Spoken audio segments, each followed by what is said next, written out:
today's video.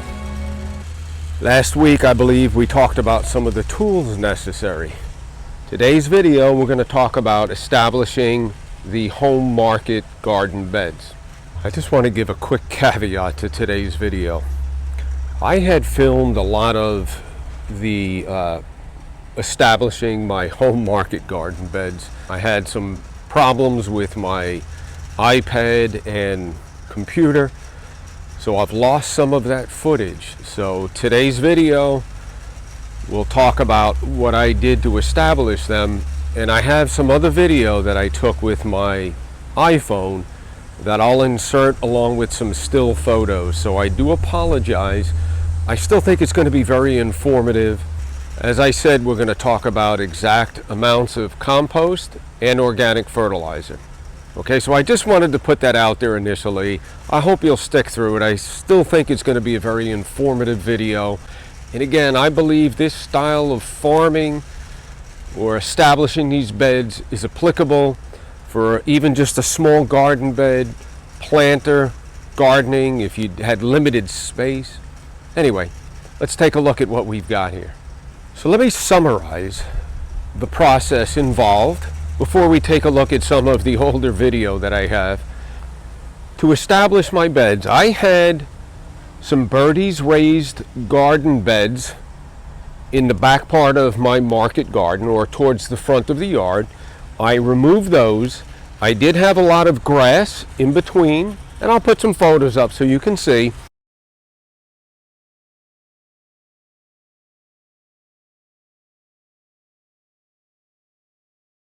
So basically, I moved the raised garden bed, so I had to empty the soil out.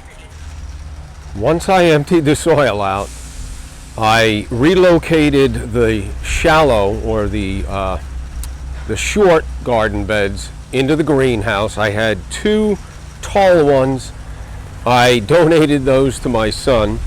From there, I had some weed block or landscape fabric. I had to remove that. I removed a lot of my Maxi Jet micro irrigation. Once I had the micro irrigation removed, I was able to then come in and remove the rest of the sod. Now, you can see back over by my banana plant, I still have a little more sod or grass to remove. Anyway, once I removed the grass, and how I did that real quick, I just took a flat shovel and I was able to cut out squares, and from there I came underneath, cut the root system, and used a pitchfork to lift up the sections of grass, and then I shook off any topsoil. Once I did that, I marked out my 30-inch wide beds, and I used my electric tiller to just shallow till that top, maybe, I don't know, 3 to 4 inches of soil. And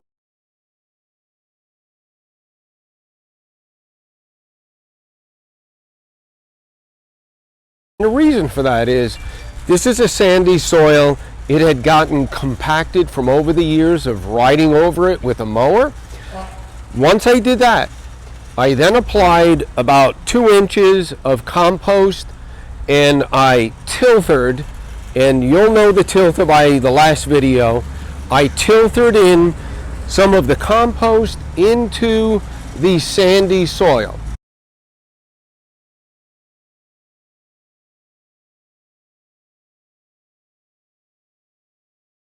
From there, I proceeded to bring in my compost.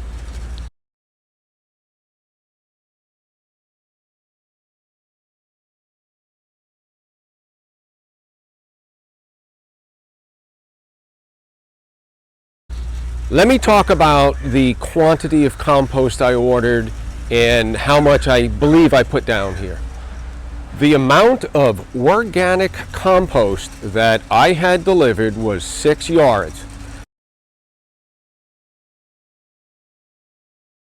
I believe it was approximately $45 a yard. I forget how much the delivery fee was, and I had my friend Pete over at Sand Hill Farm deliver the compost for me. So I do thank Pete for that. So again, 6 yards is what I had delivered. And I ordered more purposefully because I knew I wanted some to fill up some raised garden beds and just have some handy. I believe I put down somewhere around 4 yards. Now, it was 10 wheelbarrows for each of my 40-foot beds, 5 wheelbarrows for each of my 20-foot beds. The organic fertilizer I opted to go with was the Never Sink blend of organic fertilizer, alfalfa meal, feather meal, I believe kelp, maybe some fish meal, and 1 or 2 other ingredients. I believe that ran me about $60 for a 50-pound bag. Now, I did have to pay a delivery fee. It is what it is. Now, for each one of my 40-foot beds, I put down 5 pounds of the organic fertilizer. For each of my 20-foot beds, I used 2.5 pounds. And I sprinkled that over the beds and then again used my tilther to amend it into the compost.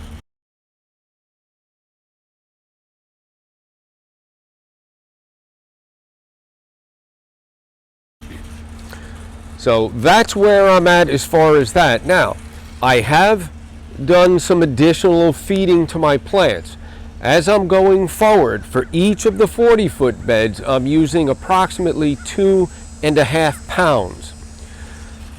For each of the 20-foot beds, I'm using about 1.25 pounds, 1.5 pounds to apply my fertilizer going forward. Now that the beds are established, I'm using my zipper.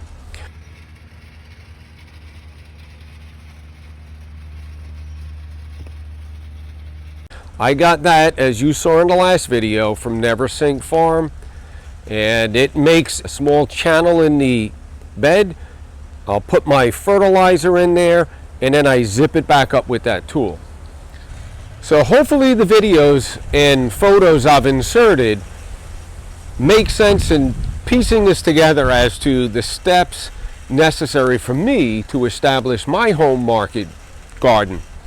Now, I haven't done a video yet on my wobbler heads. I have 2 of them. I think I'm going to add a 3rd, maybe a 4th. So I have that. When I want to direct sow any seeds, I have a way to water it in heavier than my drip irrigation. We'll do some videos on that if I haven't already posted any.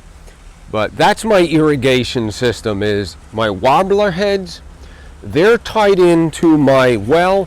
My drip irrigation at the moment is tied into the city water, which I do have filtered, and I have that running on a battery operated timer. I wanted to briefly mention the owls I've moved over here and a scarecrow. I have squirrels and other rodents coming in and starting to burrow into the sides of my beds. They haven't done any damage to the plants just yet, but sometimes having these over here will deter them coming over here. And Primo's on the prowl in the background. I do want to mention, going forward, I'll have some videos on how I'm applying my organic fertilizer to feed the vegetables, and some are going to get fed weekly, some monthly. So I'll have more videos on that. I think that's going to do it for today. Remember, you need to subscribe if you guys don't want to miss out on this. We're going to go forward on how this is working out. I will be brutally honest on what's working, what isn't, whether I like the Never Sink blend of fertilizer over the big box variety I bought, and I'll talk more about that in future videos. Again, please subscribe. Thanks for watching. I do apologize if you've made it through this whole video. I thank you for watching it in its entirety. And I do apologize that I lost some of that video. I started to film some of this process. I was able to salvage some. Others were pieced together, as I said, from my iPhone Again, thanks for watching, and we'll see you at the next video. All right, I want to leave you all with, I hope this video finds you well. Please stay safe and healthy. And as always, leave me alone. I'm busy farming.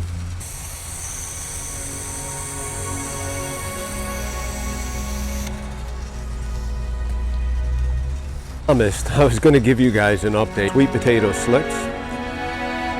It's been about a week, and we're starting to see all the roots. So I have a trip I'm going to take when I come back. We'll either gift these to someone or we'll put them in the ground somewhere.